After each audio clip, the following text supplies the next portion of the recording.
did you see with that slow start, and how troubling is that start coming off of 3 days between games and 2 days of practice? I think anytime you have a little bit of a period of time off, considering what we've had, it's always a little bit of a concern, to be quite honest with you. I don't think that should all be used as an excuse from the standpoint that if you look at it, we had 3 days in terms of no games, so we should have been an extremely fresh basketball team. So I think the start was really disappointing, but we've got to also, I think as a team, when you get off to a bad start, and that happens sometimes, whether you're missing shots or they're making baskets. We had some turnovers. I think we maybe had 7 turnovers in the first quarter. You know, there's a lot of things we did to shoot ourselves in the foot. There's always some form of adversity that hits the game, and we've got to be better thriving in that. We've got to be better at thriving in the struggle. And I think what happens sometimes is when there is a struggle, sometimes for us, it can snowball. And we've got to be able to embrace those kind of moments, because I just never believe that you can ever get better, improve with smooth sailing. There has to be a struggle to find a way to dig deeper down inside to be better. So we did start off slow.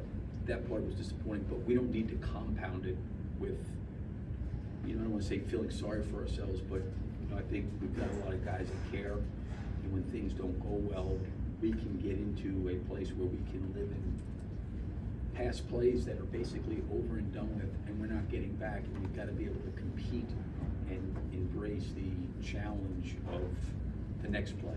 I think that's an area we really have got to get better at. Did you think you guys were low energy from your perspective?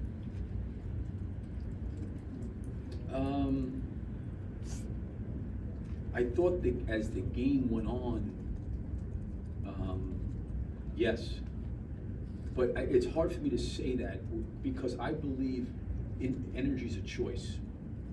Like, there's things that you can't play off of feelings, because feelings come and go. You've got to eliminate feelings and choose to do things. So when you sit there and say, okay, well, did we come out with low energy? Yeah, if we did, that was our choice. We have a choice with what kind of energy we play with. And, I think circumstances cannot impact or affect, our energy, so to speak. We've got to choose energy, because that's all it is a choice. Like, there's choices you can make.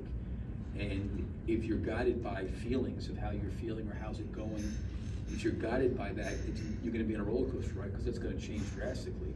But if you choose to play with energy, if you choose to battle and compete and fight and endure, in the adversity, those things to me are all choices. Maybe the contrast is difficult, obviously, when you play against a guy like Jokic, who passes the ball so well. But are you saying it seemed like when you got down, there was a lot of isolation, individual, a lot of dribbling? I think that definitely took place. I think that what it is I think we see it maybe not going well, and it's like, okay, let me try to do something to get us going. And inevitably, we've got some very gifted talented offensive players. That may happen on a possession or two if they can just overcome that, but that's not sustainable, and I think it's a way of sometimes our guys fighting back instead of understanding that we're gonna have to do it collectively together, because that's only gonna get you so far.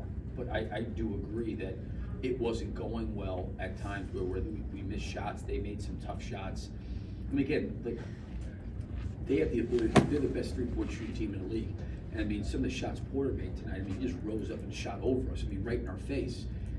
You got to be able to not get so dejected and sit there and say, oh, we got to come back and respond now, and we got to try to score, to make up for that. That is not a good recipe for sustainability, in my opinion. Isn't that the message?